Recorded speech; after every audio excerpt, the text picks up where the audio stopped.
அதாவது ஆளுநர் உரை என்பது இதுக்கு முன்னாலெல்லாம் எப்படி இருக்கும் அப்படின்னா, பொதுவாகவே ஒரு அரசாங்கம் தயாரித்து கொடுக்கிற அறிக்கையை அப்படியே படிக்கிறது ஆளுநர் அந்த வழக்கமாக இருந்து வந்தது. அதனுடைய அடிப்படையில் அவர் அந்த அறிக்கையை படித்திருக்கிறார். அது மட்டுமல்ல, தேசத்தின் நலன் கருதி தேச ஒற்றுமைக்காக எடுக்கப்படுகிற எந்த மாநில அரசும் எடுக்கப்படுகின்ற முடிவுகள் அது உண்மையிலே வரவேற்கப்படக்கூடியதாக இருக்கும்.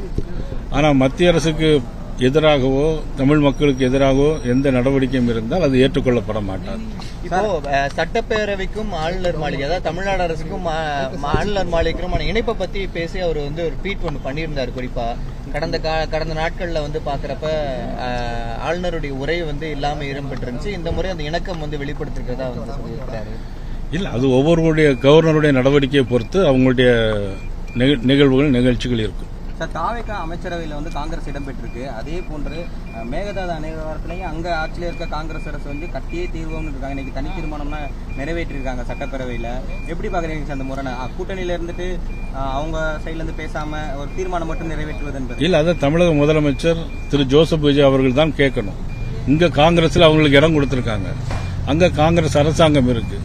ஆக தமிழ் மக்களுக்கு விரோதமான செயலை காங்கிரஸ் அரசு எப்பொழுதும் செய்து கொண்டே இருக்கிறது.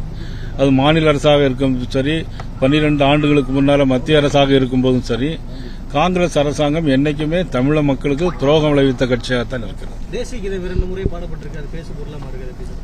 தேசிய கீதம் பாடுறது நல்ல விஷயம் தானே. முதல்ல நமது நாடு, நமது தேசம், நம்முடைய மொழி, அதுதான் நம்மளுடைய வழக்கமாக வைத்துக் கொள்ளும். காங்கிரஸ் தலைமை அறிவுறுத்த மாட்டேங்குது சார் மேகதாது அணை விவகாரத்தில். அதான் தமிழக மக்களுக்கு என்றைக்குமே காங்கிரஸ் துரோகம் செய்து கொண்டே இருக்கிறது, தொடர்ந்து துரோகம் செய்ய இருக்கிறது.